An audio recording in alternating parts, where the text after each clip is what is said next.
একাকী বোধ করো না, কারণ সমগ্র পৃথিবী তোমার মাঝেই বর্তমান। আমি আবারও বলছি, একাকী বোধ করো না, সমগ্র পৃথিবী তোমার মাঝেই বর্তমান। তুমি যদি চেষ্টা করো, তুমি যেটা চাইছো সেটাই পাবে। তুমি বর্তমানে যা পেয়েছো সেটা অতীতের কর্মফল ছিল, আর তুমি আজকে যা করছো ভবিষ্যতে তার ফল তোমার জন্য অপেক্ষা করছে। সমালোচনা করার অধিকার তারই আছে যার সাহায্য করার মতো হৃদয় আছে। তাদের সমালোচনা করার অধিকার নেই যারা তোমাকে সাহায্য করে না, তোমাকে সাহায্য করবেও না। ঘুরে দাঁড়ান, সাহসী হন, শক্ত হন, সমস্ত দায়িত্ব নিজের কাঁধে তুলে নেওয়ার মানসিকতা তৈরি করুন। দেখবেন তাহলেই আপনি সব কিছু জয় করতে পারছেন। একটা সময় আসবে যখন মানুষের অন্তর মরে যাবে, শুধু রক্ত মাংসের দেহটা অবশিষ্ট থাকবে।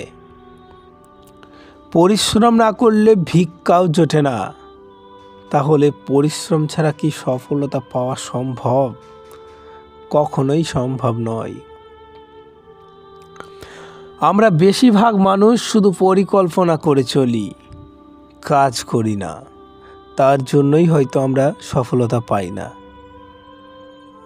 আমরা যদি পরিকল্পনা করি, আর সেই পরিকল্পনা যদি সঠিক হয়, আর সেই পরিকল্পনার উপর ভিত্তি করে প্রতিদিন নিয়মিত কাজ করতে থাকি, তাহলে অবশ্যই সফলতা আমাদের জন্য অপেক্ষা করছে।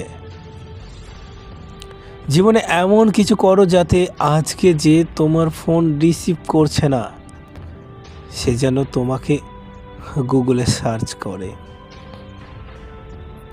পরের উপকার করতে গেলে মাঝে মধ্যেই ঠকতে হয়। ঠকানোর চেয়ে ঠকা অনেক ভালো। আইন গরিবদেরকে শাসন করে, আর ধনীরা আইনকে শাসন করে। এত চিন্তা কিসের? যা হয়েছে ভালোই হয়েছে, যা হচ্ছে ভালোই হচ্ছে, যা হবে ভালোই হবে।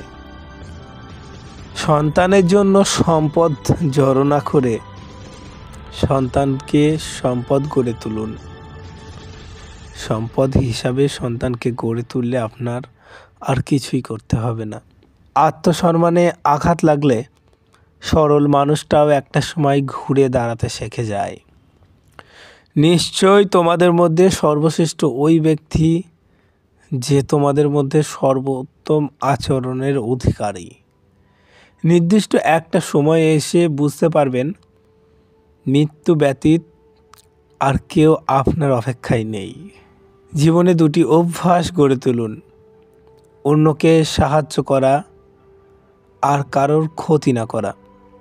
আমরা নিজের ভুলের পক্ষে খুব ভালো আইনজীবী, আর অন্যের ভুলের বিপরীতে খুব ভালো বিচারক।